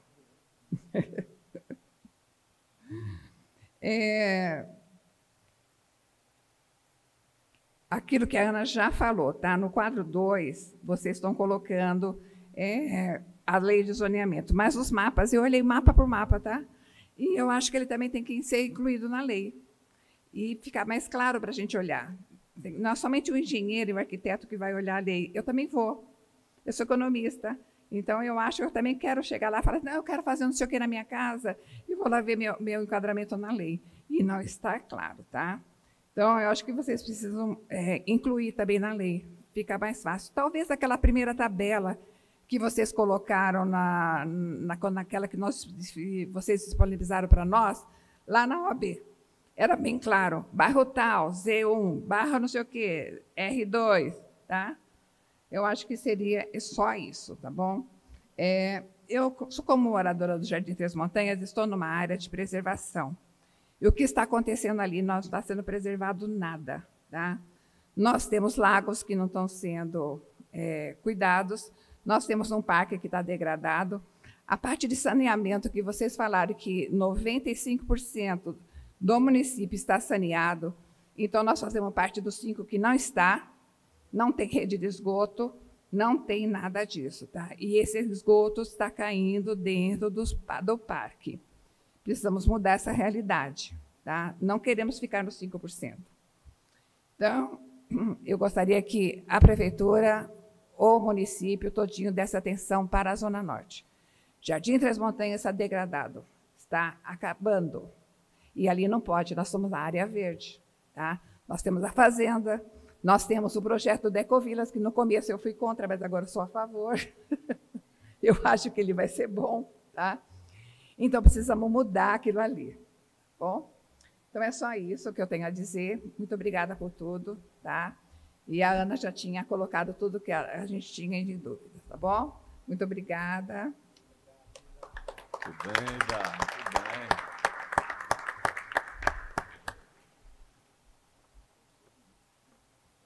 Agradecer aqui a fala da senhora Ida Barzan e agradecer também pelas propostas enviadas, né, pelas questões aqui que estão sendo colocadas e que serão todas respondidas devidamente comentadas. Quero convidar agora para fazer uso da palavra a nobre vereadora Juliana Curvelo, colocando a tribuna à sua disposição por 10 minutos. Bom dia a todas e todos. Bom, como na última audiência, eu falei que ia trazer aqui para discutir as emendas, porque a ideia é justamente fazer uma discussão propositiva desde o início, não só deixar para a hora de votação, para a gente colocar as emendas, e aí já ir pensando e elaborando e colocando isso em prática desde já. Até porque eu acho que a gente não tem pressa para votar esse projeto, então, quanto mais a gente conseguir já esmiuçando e trazendo as questões, melhor para todos, né? Porque é de interesse de toda a cidade o plano diretor, as mudanças do plano diretor que aconteceram em decorrência da lei de zoneamento e código de obras. Enfim, bom, nós fizemos 8 emendas, então eu vou ler aqui todas as emendas, apontando direitinho aonde estão aparecendo, quais são os artigos, porque uma dificuldade nossa durante uma audiência pública é justamente mostrar de onde saiu isso, aonde a gente está apontando, e, principalmente, de que as minúcias que a gente traz, elas não estão no estudo técnico, e eu acho que isso a CEPLAG traz de uma forma muito evidente, o estudo técnico, que evidencia, por exemplo, o déficit habitacional, a questão do nosso problema de arborização na cidade aparece no estudo técnico, mas, quando a gente joga na lei, na prática, faltam apontamentos importantíssimos para diminuir o impacto de tudo isso na nossa cidade. Porque a lei fala uma coisa, mas o estudo técnico diz outra. Então, bora lá, tem apresentado ali as emendas à lei de zoneamento, então quem tiver também acesso à lei pode ter, olhando aí para ver direitinho. Então, vamos lá, a emenda número 1 é: desse ao parágrafo 2º do artigo 7º do presente projeto de lei complementar, a seguinte redação: exclua-se o parágrafo 3º e renumere-se os demais.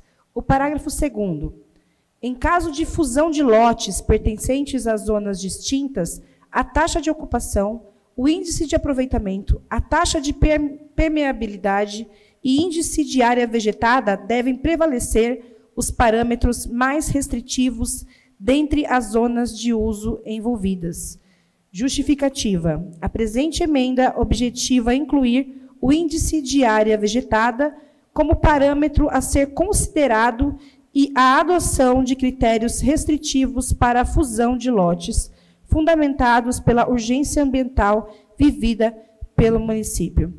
Nós não temos mais espaço para novos lotes, a não ser que a gente utilize as áreas verdes que nós temos, como o Paiva Ramos, como outras áreas verdes, como lá no São Francisco, e outras, para lotear e fazer novos lotes. Né? A gente vai ocupar um espaço verde para criar novos lotes. Então, caso aconteça isso, na fusão de 2 lotes, que prevaleça o mais restritivo. Então, por exemplo, se tem um lote que está numa área que prevê que a taxa de ocupação seja de 50% e a outra de 75%, é só um exemplo, tá? Que prevaleça a taxa que beneficie mais o meio ambiente, porque a gente está no meio de uma emergência climática, discutindo que Osasco é a 2ª cidade mais poluída do Brasil e discutindo também áreas permeáveis na cidade. Então, que se prevaleça a taxa de ocupação que beneficie mais as áreas verdes e não a construção. Emenda 2. Desse ao artigo 37 e parágrafo único do presente projeto de lei complementar, a seguinte redação. Artigo 37. Ah, tem o trem aqui, né?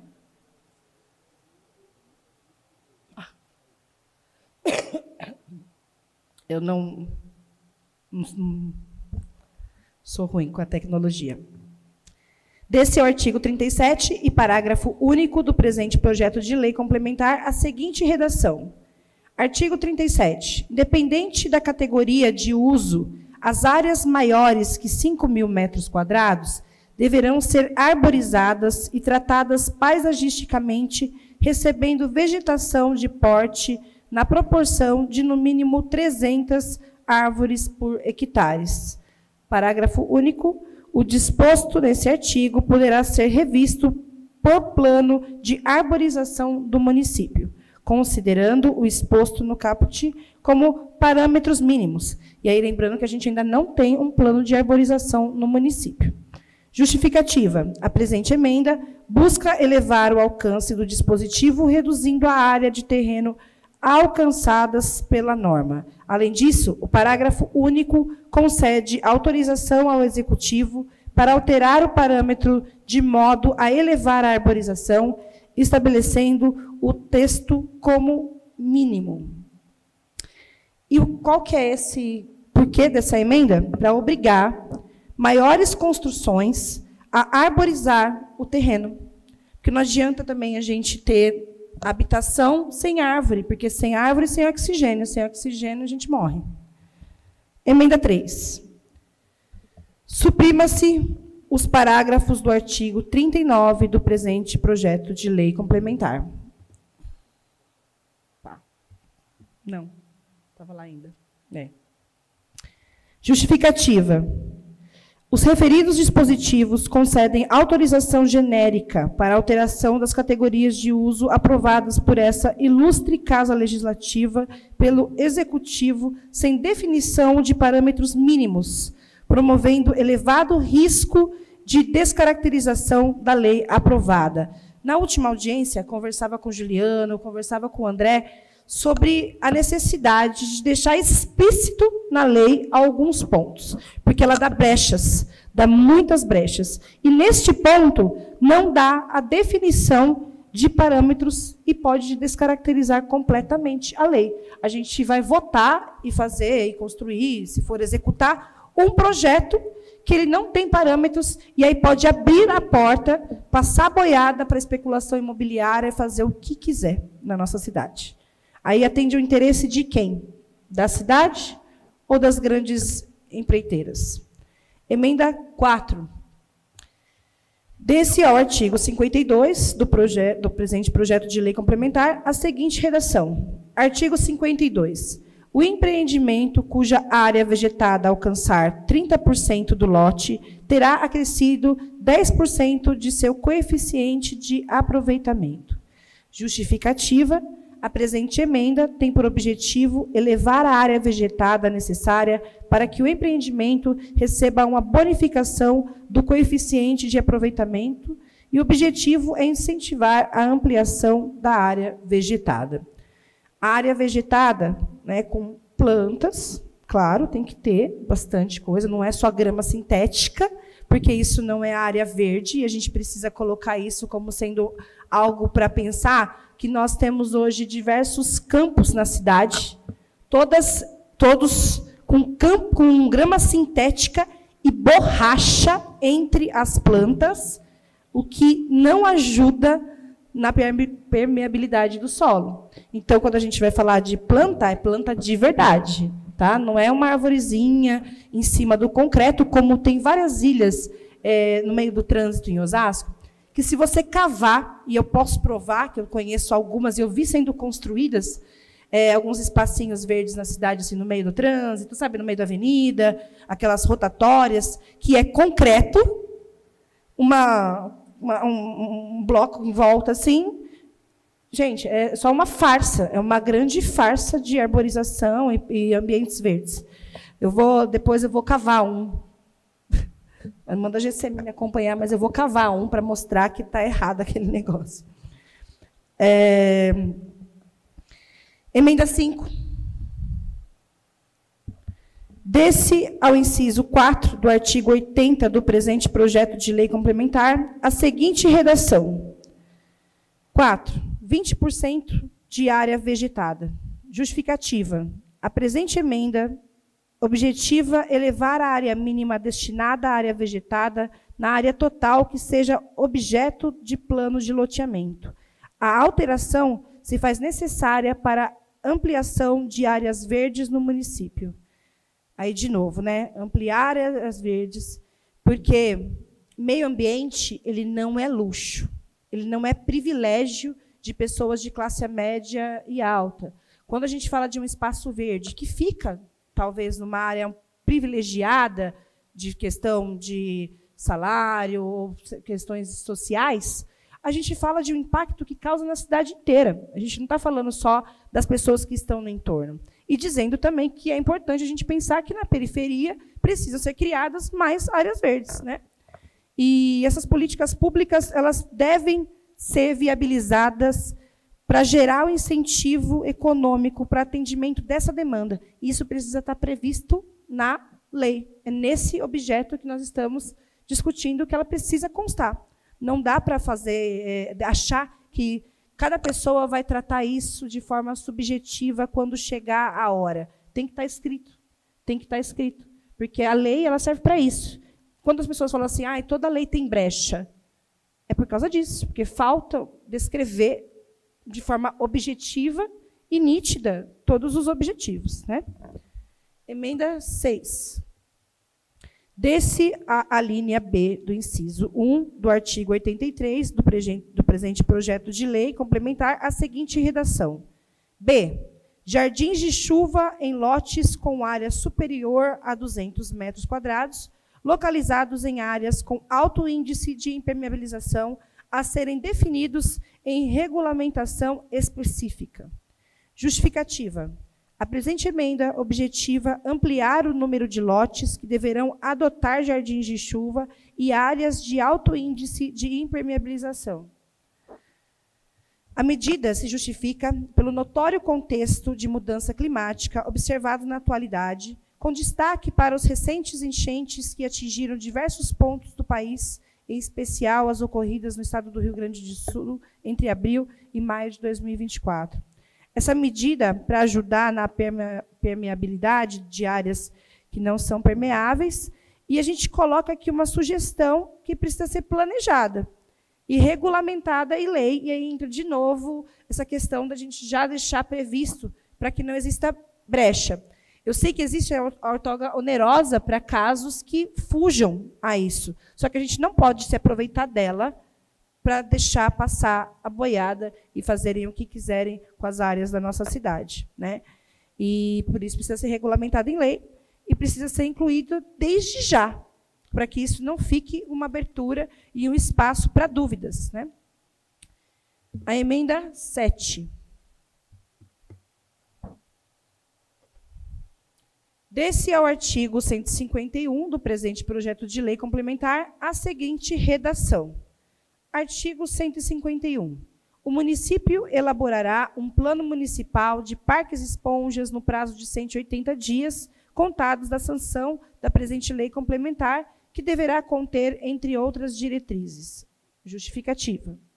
A presente emenda objetiva impor um prazo para a elaboração do plano municipal de parques e esponjas, dada a urgência e relevância do normativo. Que, além das soluções que a gente está propondo, tem que estabelecer um prazo. E aí eu vou dar um exemplo, porque nós, o ano passado, votamos, por exemplo, a lei orçamentária para este ano, que prevê diversas questões ligadas às ODSs, que são questões pensadas aí para diminuir a pobreza, pensar no meio ambiente, e que não estão sendo aplicadas neste ano. E são leis que precisam ser aplicadas neste ano. Leis orçamentárias que não foram aplicadas, não foram. E está lá lindo, o documento é maravilhoso, mostrando todas as ODSs, em quadradinhos coloridos, mas a aplicação delas não teve prazo, não foi estabelecido. Ano eleitoral, existe aí algumas dificuldades para lidar, né, uma dificuldade de lidar com a legislação e o que vai ser colocado, o orçamento e tudo mais. Mas e aí? Né? A gente precisa estabelecer um prazo para que as coisas aconteçam, porque senão elas não vão acontecer. Elas não vão acontecer. Tá? O orçamento do município, ele no ano, para ele ser rodado no outro, ele precisa ser reprogramado. Para ser reprogramado, ele precisa ter interesse político que aconteça. Então, a gente precisa de prazos, para que isso não fique só no papel, ou só como uma promessa que, no final das contas, não vai ser cumprido. Emenda 8. E a última.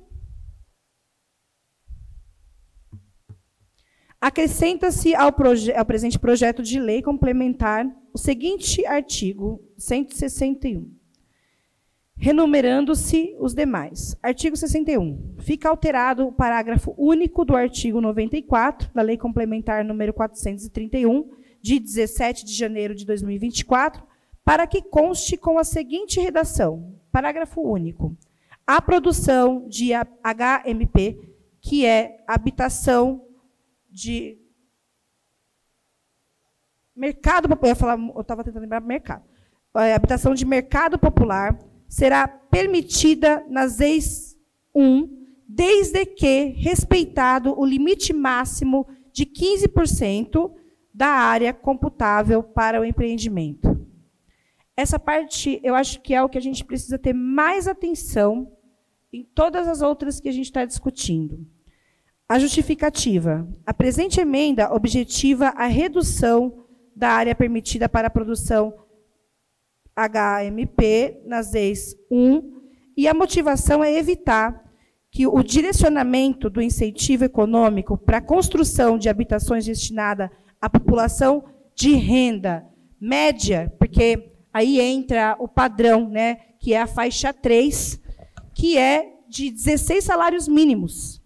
E é o que a gente vem discutindo nas outras audiências, porque ele vai ser estabelecido isso dentro de uma área que é para população de renda baixa.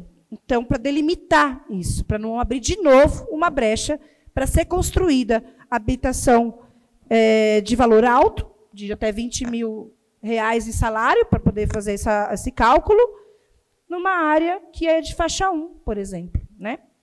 E o dispositivo vigente incentiva a gentrificação. Como está na lei, ela incentiva a gentrificação dos espaços, ao promover a substituição de população de renda baixa pela renda média, levando a um deslocamento da população vulnerável para áreas ainda mais periféricas e vulneráveis.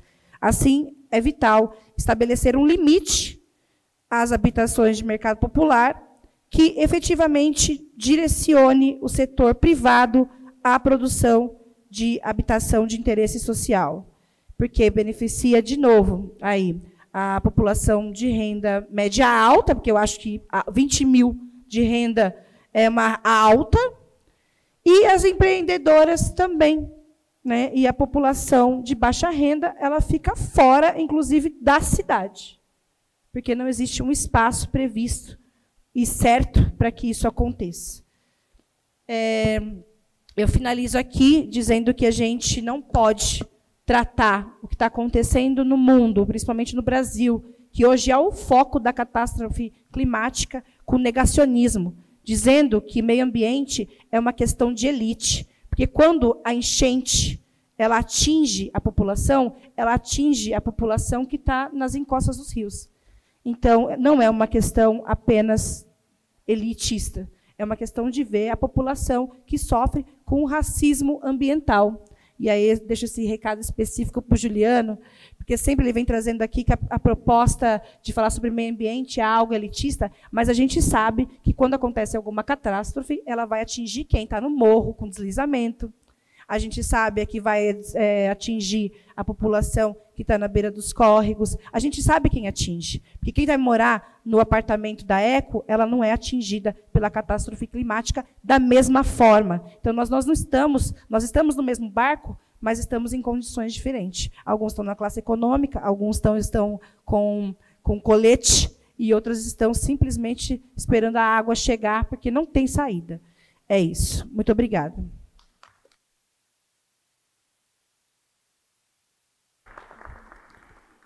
Muito bem, faz a fala da nobre vereadora Juliana Corvelo. Agora vamos ao senhor Juliano Duarte Vieira, nosso secretário executivo de Projetos e Cidades.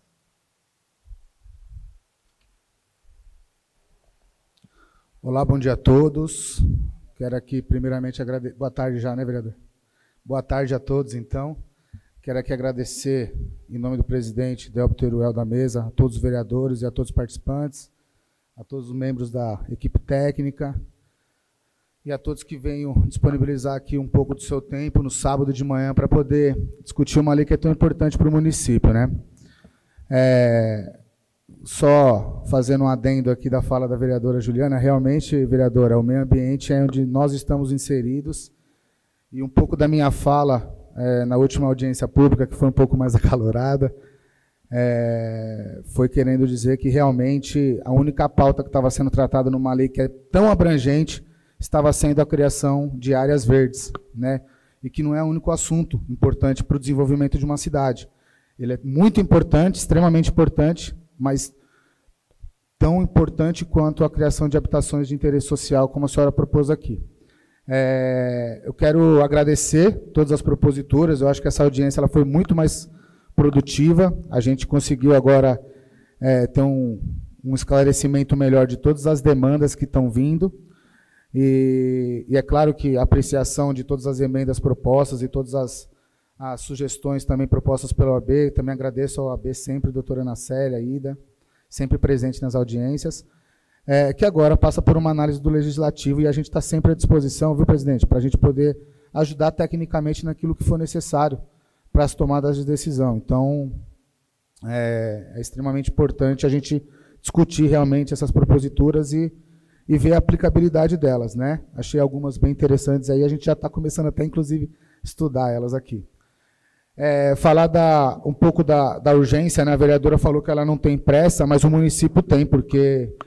Eu comentei na última audiência que enquanto nós não aprovamos, enquanto nós não discutimos e colocamos uma nova lei em prática, a cidade ela continua acontecendo. E hoje a gente tem uma lei muito permissiva.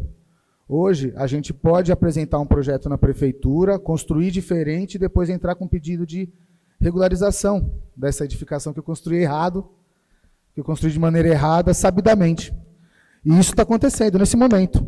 Nesse exato momento, tem diversas obras acontecendo no município de maneira irregular e que daqui a pouco elas vão passar por uma aprovação, por uma regularização.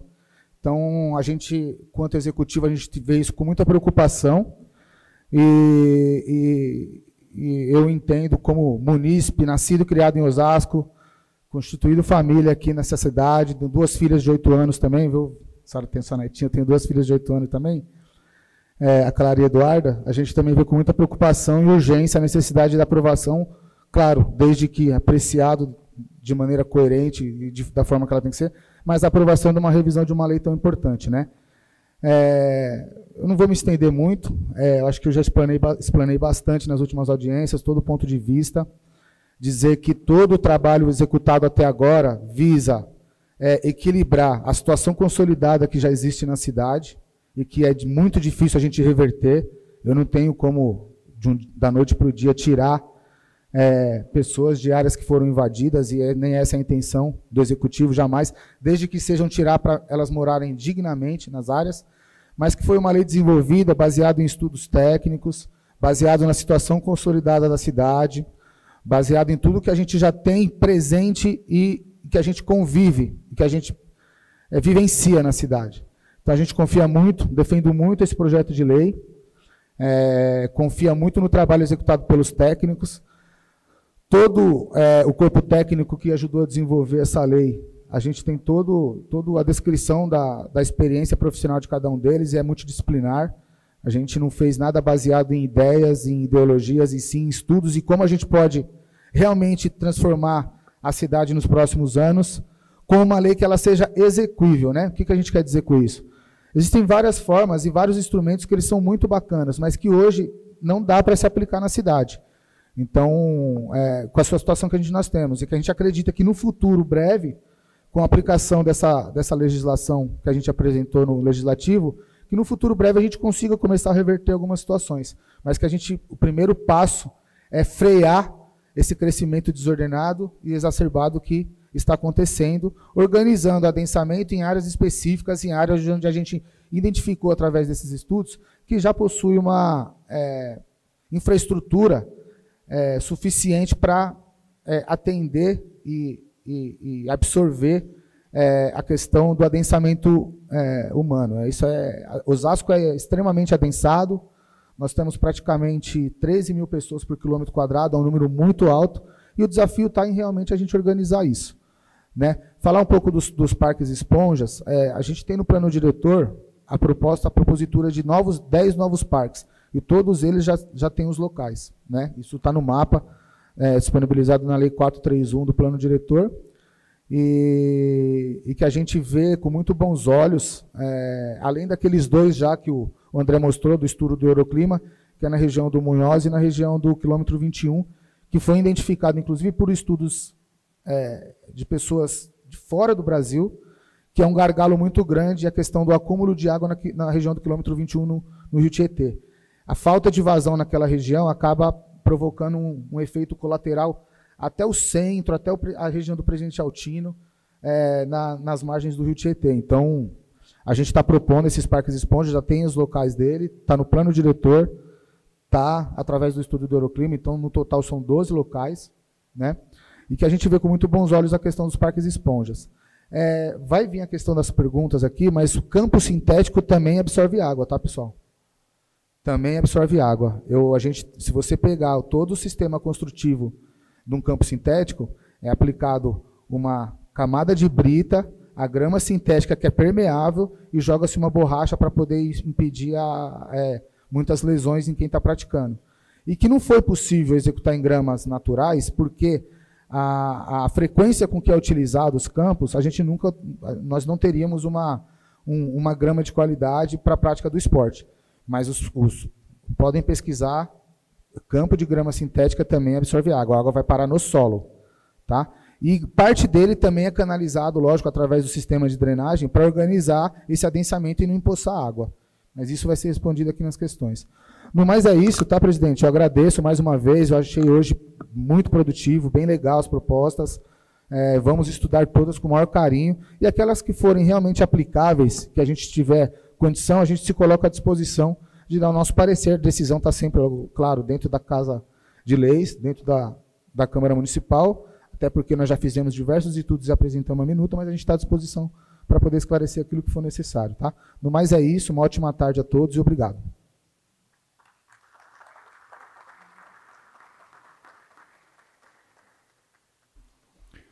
Eu, nesse instante, então, quero passar aqui ao André, para que a gente faça aí as respostas, né, de alguns questionamentos que foram feitos. Os questionamentos da OAB e tanto as emendas da vereadora Juliana serão devidamente encaixados diante na comissão e depois, posteriormente, respondidos de forma técnica e da forma oficial, tá bom?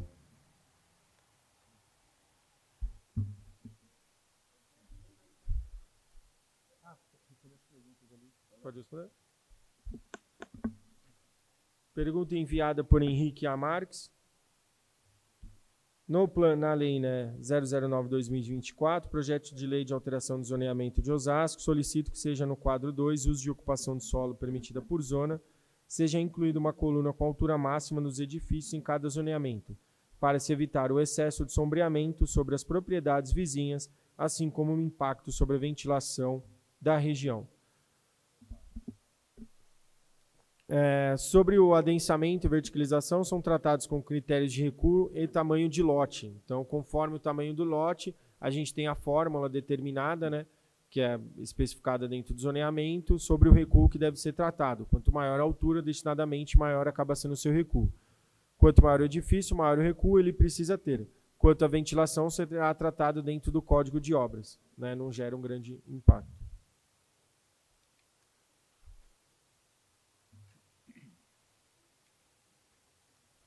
Henrique A. Marques. Acrescentar um artigo contendo o conceito de envelope solar e direito ao sol para os vizinhos de novas construções.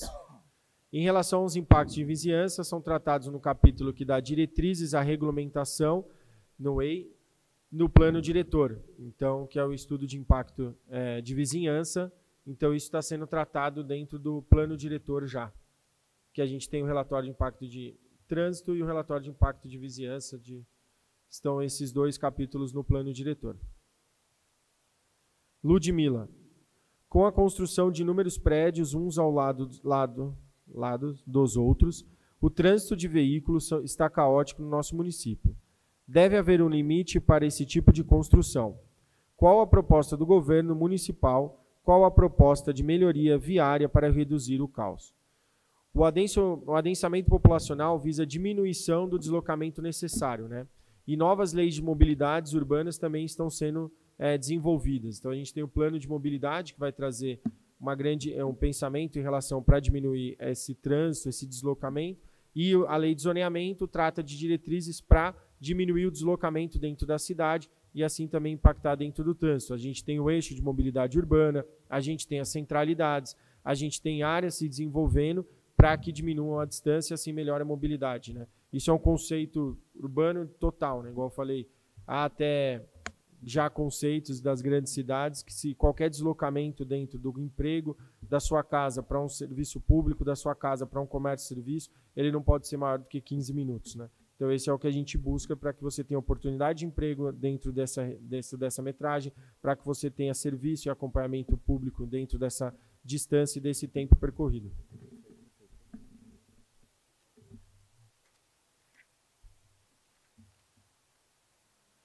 Maria Ida. O que ela traz do... É que essa ela põe os artigos, né? Só para não ter que ler os artigos. O que ele está aqui, para ficar mais fácil das pessoas entenderem. O artigo 7, inclusive, no 15 e no 14. A definição de ZEPAM foi incluído no conceito comércio e serviço, que é descaracterizada a classificação de cada zona. Anteriormente, na minuta disponibilizada, as classificações eram mais claras em relação a cada bairro do município. Esclarecer onde a lei constam quais comércios e serviços serão autorizados na ZEPAM é conforme são os últimos quadros, é até uma densa, são várias e várias páginas que diz cada comércio e serviço, o seu impacto, né, qual que é a sua geração de impacto, e dentro disso cabe a delimitação, se ele é de baixo impacto, dentro da zona que ele é possível, igual eu expliquei. Quanto menor a numeração, se é zona residencial, se é comércio 1, 2 e 3, é mais restritivo. Então, se é o 1, é mais restritivo, o 2, mediamente restritivo. Isso vem na classificação conforme o seu CNAE. O que manda é o CNAE, porque o CNAE é o que vai estar no seu alvará, no seu CNPJ, e há dentro da lei de zoneamento a sua tabela de CNAE e o seu impacto tanto entra de ruídos, todas essas partes.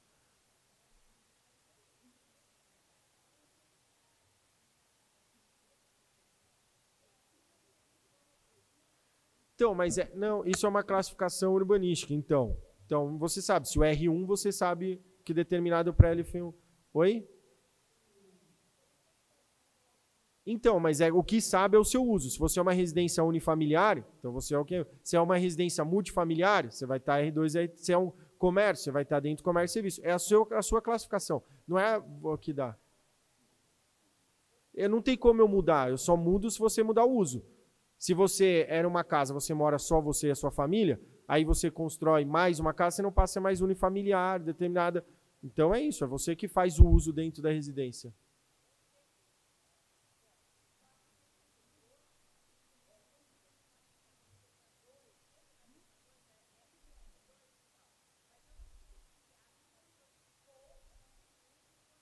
Mas vamos lá, não é dentro, a relação é o quê? A sua casa é o quê? Não é que muda, é R1, R2, é um índice urbanístico, você entende? Ali mora, é você e a sua família? Então é R1, é uma residência unifamiliar. Mas isso é conforme o uso do lote, não é conforme o bairro. Não, porque daí você tem a determinação do que está dentro do zoneamento. O que acontece? Gente, É assim, deixa só a gente tem o colocar... ZEPAM... Juliano, deixa eu só colocar uma situação, doutora. É que nós estamos aqui fazendo a transmissão e a transcrição, e esses questionamentos de fora acabam não conseguindo ser colocados, né? Se a gente puder depois, doutora, com todo respeito, fizer por escrito, até para a gente poder colocar na transcrição, porque senão fica uma falha dentro da comunicação da Câmara. Não, mas é então. Por escrito.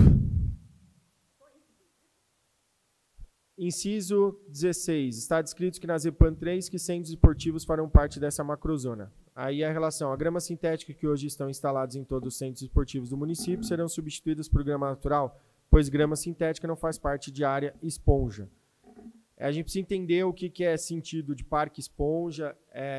Gente, eu sei que é só uma fala e uma posição de que é uma lei determinada para urbanismo e a gente usa conceitos urbanísticos. Então, como isso de R1, R2, R3, a gente precisa estar familiarizado para tratar sobre o assunto. Mesma coisa do que a gente em relação de permeabilidade, em relação de taxa vegetativa. Por mais que seja você ter um solo permeável, não quer dizer que você tem um solo vegetativo.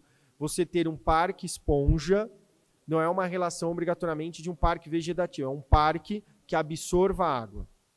Então, por mais que seja, se eu faço a utilização de permeabilidade, eu estou atendendo a relação do esponja. Todo material que é permeável, ele tem um índice de permeabilidade. E esse índice tem que ser calculado para você chegar à porcentagem da permeabilidade ideal. Então, é isso que é tratado. Se é colocado grama sintética, se é colocado grama, o que importa é a permeabilidade dentro de um parque esponja. Ele tem que atender o seu grau máximo de permeabilidade. Então, não importa se vai estar o grama sintética, se vai estar... O importante é a permeabilidade. Vamos fazer contas ZEPAM 2. Terreno de 500 metros quadrados com 20 metros de frente, então ele será de 20 por 25 igual a 500 metros quadrados. Porém, com 15 metros de frente, então sobrarão somente 10 metros no comprimento para construir. 10 por 20 não estipulados na ZEPAM 2, o recuo lateral. Então eles serão construídos no máximo 200 metros quadrados, porém taxa de ocupação máxima de 30%, construção máxima de 150 metros quadrados. Taxa de vegetação de 20%. As contas não batem.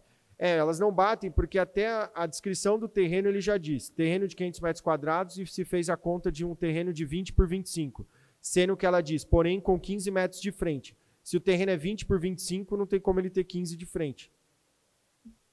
Então, você não confunde, é a relação de recuo de frente com frente de terreno. Frente de terreno é a testada do terreno. Recuo de frente é outra coisa. Entendeu?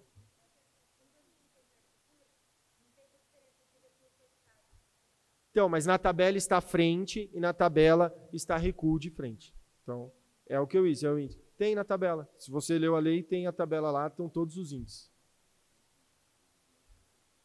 Tendo em vista que o quadro 2 constam as novas donas e uso permitido, sugiro que na lei também sejam disponibilizados e incluídos no seu texto os mapas que estão disponíveis para consulta na área de estudos que fizeram para confeccionar a lei de tabela de zoneamento de cada bairro, como constava anteriormente. Não estão claro de cada bairro quais serão os usos permitidos, como, por exemplo, dentro de uma ZEPAM, a classificação de R1, R2, mas para qual bairro.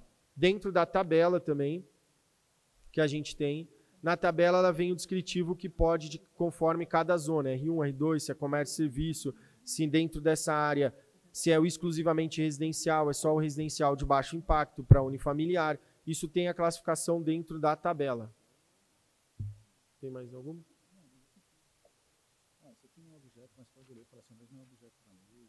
Jefferson, arquiteto. É importante em eventos que não tenham apoio unilateral darem a devida importância para a escrita dos canhotos, conforme legislação. Gostaria de saber se houve alguma preocupação de como participante técnico que deseja fazer as respectivas anotações. É inadmissível não termos uma versão impressa, não condiz com essas etapas de estudos. O campo de visão no segmento de mapas fica muito comprometido. O mapa ele foi disponibilizado conforme em toda a área de estudo, até em mais de uma escala, para que pudesse, né, ter a sua melhor observação. Isso, ok, vamos levar em consideração. Não sei, dica. Edneia. Vocês conhecem o bairro Jardim Três Montanhas. Não ocorre preservação ambiental, não temos saneamento básico, está ocorrendo desmatamento com frequência. Infelizmente, a gestão pública não cuida, não preserva nada em nosso bairro, é um verdadeiro crime ambiental. Todos nós temos um meio ambiente ecologicamente equilibrado. É que nós temos. Para uso comum, sendo fundamental para a qualidade de vida. A gente faz até a demarcação de toda a área do Três Montanhas como uma área de preservação e que seja feitas as fiscalizações devidas, né, para que não aconteça. E que lá são áreas particulares, determinada área restrita mais ao norte do nosso parque estadual. Mas são áreas particulares que também têm a obrigação, né, dos proprietários de fazer esse controle. A aprovação até lá são grandes lotes, a partir de 1.000 metros quadrados, lembrando que a gente tem a aprovação também do governo estadual, da CETESB e dessas áreas.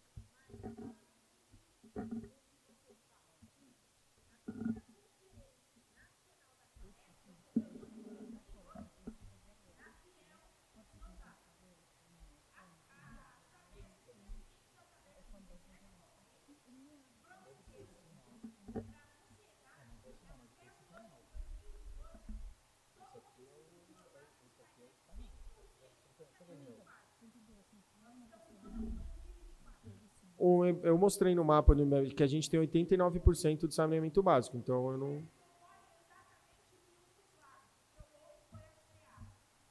Mas não entra no zoneamento. Gente, desculpa. Então, é que a gente pede para fazer por escrito, porque senão a gente não consegue colocar essa transcrição dentro da Câmara.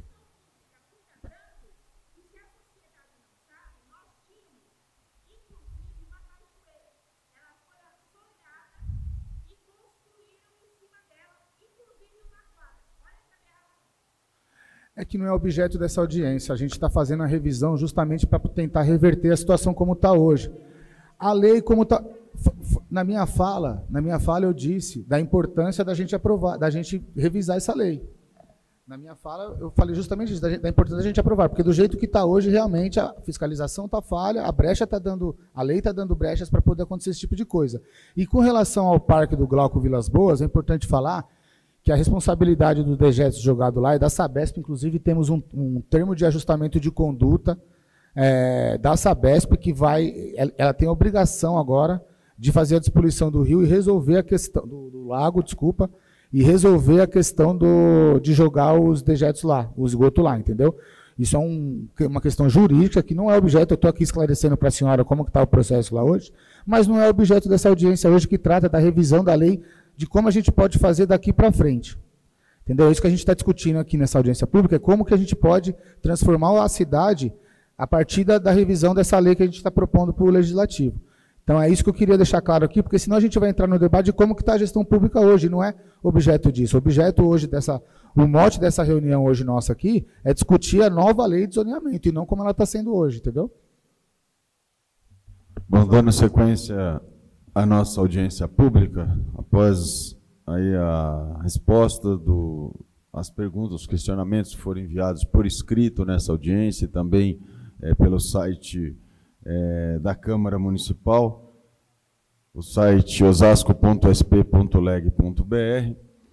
Nós chegamos aqui praticamente ao final da nossa audiência pública de hoje. Quero, mais uma vez, agradecer aqui a todos os palestrantes, a todos que fizeram com que essa audiência pública possa ser cada vez mais esclarecedora e cada vez mais colaborativa para que esse projeto possa continuar na nossa cidade. Agradecer ao Marcos Pierani, secretário de Planejamento, o senhor Juliano Duarte Vieira, secretário executivo, o senhor André Piovani, arquiteto e urbanista da CEPLAG, e agradecer aqui principalmente a vereadora Juliana pela participação, o secretário Joel, o vereador Joel, e quero agradecer ao nosso presidente da Câmara, Carmônio Bastos, por o total apoio, por estar presente, por participar intensamente dessas discussões e deste trabalho em prol do projeto de saneamento, para que sejam saneadas todas as dúvidas.